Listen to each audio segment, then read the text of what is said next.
Awthentik and the Beard, streaming live every Tuesday, every Thursday at 7 p.m.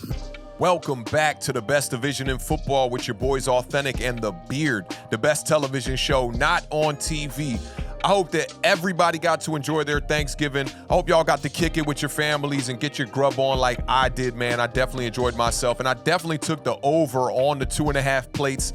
Man, did I get my grub on. I got a little bit of dessert upstairs I'm going to tackle after I get a couple of thoughts off my chest about this game. I wanted to give y'all a bit of an instant reaction until we get to the overreaction on Monday at 1 p.m. Eastern Standard Time. Make sure y'all pull up for that one. But the Dallas Cowboys end up beating our New York Giants 28-20 in a game where the score does not really indicate how far off the New York Giants were in this one on both sides of the ball as well. You could see that being undermanned definitely hurt this defense, especially in a major way, man. Without having our two top corners in this game, CeeDee Lamb really got to eat in this one. Ezekiel Elliott had a really good game. Zeke Elliott had 16 carries for 92 yards. CeeDee Lamb had his second 100-yard game of the season, 6 receptions for 106 yards. And in the second half, man, the New York Giants really couldn't get off the field. We could not stop the Dallas Cowboys on third down.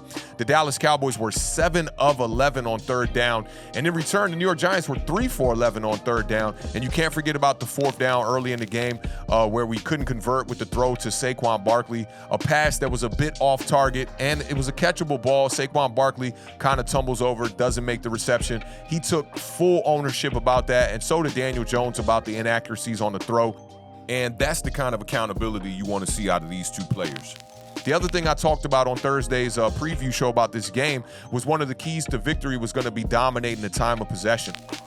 The New York Giants had gone 6 straight games with time of possession over 30 minutes. In this game, we only had the ball for 25 minutes and 51 seconds. The Dallas Cowboys had the ball for 34 minutes and 9 seconds, and that was really one of the big difference makers in this one. And also, the penalties were pretty egregious for the New York Giants. I know a lot of people are pointing the finger at the referees in this one, but I'm not going to do that here because I do think that they called the game pretty fair. There were a couple calls out there that, looked a little bit suspect, but the Giants had 7 penalties for 66 yards, but the Cowboys did have 13 penalties for 86 yards. Now, another glaring point here we got to bring up is the red zone. The Giants were 2 for 3 in the red zone, didn't get down to that much. The Dallas Cowboys were 4 for 4 in the red zone. Giants forced those 2 turnovers early on Dak Prescott with the 2 interceptions and got off to an early lead in this one. At the half, it was 13-7 in favor of the New York Giants, but the Cowboys really came out in that third quarter and made a statement. They had them 2 back-to-back drives where they put up touchdowns right out the gate, man, and for me, that was a big difference maker. The Giants never really got going in the second half offensively and really didn't even score any points in the second half. We had that garbage time touchdown with about 1 minute left in the game with the pass from Daniel Jones to Richie James. So when you look at that touchdown on Daniel Jones' stats, you kind of got to put a little bit of an asterisk next to it. But Dallas Cowboys, man, definitely dominated this one. They ran for 169 yards on the ground, and we can't go without talking about Saquon Barkley, who's had now 2 back-to-back worst games of the season here. Last week, it was 22 yards on 15 carries. This week, it's 39 yards on 11 carries. I don't know if that shoulder injury is really bothering Saquon Barkley or what, but just never really quite got it going here. I know that we're missing help on that offensive line. Not having Evan Neal in the lineup has definitely been hurting Saquon Barkley with the running. And Daniel Jones really didn't do anything in the rushing attack either. He only had 3 carries for 14 yards. Now, one of the main things I really wanted to talk about was scrolling my timeline here on social media. I see a lot of people pointing the finger at Daniel Jones in this one. And y'all know over here I've been extremely critical of Daniel Jones and other players on this team. I like to be fair about that. I like to not be optimistic, not be pessimistic, but really be realistic when trying to, use my eyes and also look at the stats to try to come to a determination about how these players have been playing. And Daniel Jones definitely didn't have his best game here. 21 of 35, 228 yards, the 1 touchdown that was in garbage time. He was only sacked 3 times on the day with, considering how the Dallas Cowboys were getting pressure up front, you would think that number would be a little bit higher.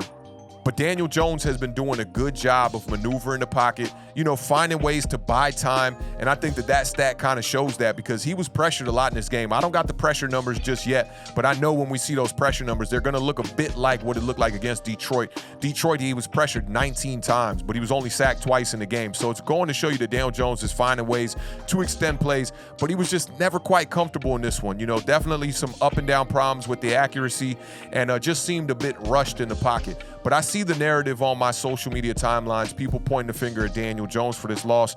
And I think you got to just chalk this one up just like you did to the Detroit Lions game. This was a team loss, man. Time of possession was a major factor in this one. And, the offense just really couldn't get the drives going the way that they really wanted to get them going. And I know Daniel Jones, the game's not great, but when you don't have a running game and you don't have, any real wide receiver talent out there outside of Darius Slayton, it's very difficult to get things going. And I'm not trying to make up excuses for Daniel Jones. I know he played a bad game, but, the rest of his team also played a bad game. There's no reason to point the finger at the quarterback. I will allow Daniel Jones to take emphasis and take blame for it like he did in the press conference. And I think that's a really good thing. In New York, you guys are seeing how things are going with the New York Jets and Zach Wilson, and not taking ownership, when things are on your shoulders, and you see how the fan base is reacting. You also see how his team is reacting. I think we do got a good leader in Daniel Jones. Whether or not he's a franchise quarterback is yet to be seen here, but he has played some really good football this year, and he's doing a fantastic job of not turning the ball over. Another game with no turnover, 0 interceptions in this one. And I'm seeing a lot of people, man, comparing him to, some of the unicorns across the league, the Patrick Mahomes, the Josh Allens, and some of the other quarterbacks who definitely look to be like franchise quarterbacks already, like the Joe Burrows, the Justin Herberts, and likes of those guys, the Lamar Jacksons and those quarterbacks. And I think that it's very difficult to try to compare Daniel Jones to those kind of guys, because all of those guys have great weapons around them. Even veterans like Kirk Cousins. You saw him on Thursday night here against the Patriots, man. He's got a lot of weapons. I saw a play where there was 3 defenders going after Justin Jefferson because they know he's a threat in that passing game, and that opens up things for other wide receivers to make plays.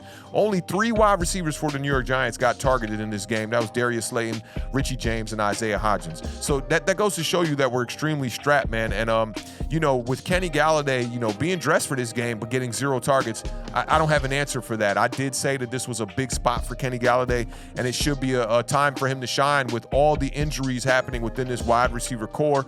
No Wan'Dale Robinson. We already know we lost Sterling Shepard for the year. The Giants have been decimated at wide receiver. We were already limited on talent to begin with.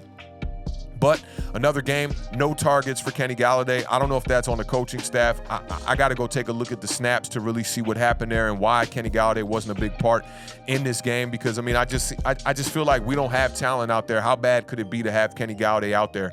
And I'm not copping for none of these guys. I'm just curious to know what really went wrong with this game plan.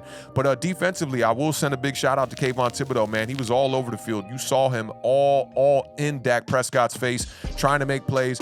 Dak Prescott's a sneaky quarterback, man. He was, squeaking out of some sacks there and finding ways to, gain yards. They even ran a option play there on a critical 3rd down, I believe that was, where he pitched it to Zeke Elliott, man. They're doing a good job over there with Dallas. If the Giants were a bit more healthier, I think this game would have been a lot closer. Like I said, that 28-20 score does not indicate how far off it was. It was a 2-score game, if you ask me. But the Giants battled, and effort was not in question in this one. So I definitely can't question that at all. The Giants got to go back to the drawing board and try to figure out a way that when teams stop Saquon Barkley, how are we going to be able to put out some productivity with this offense?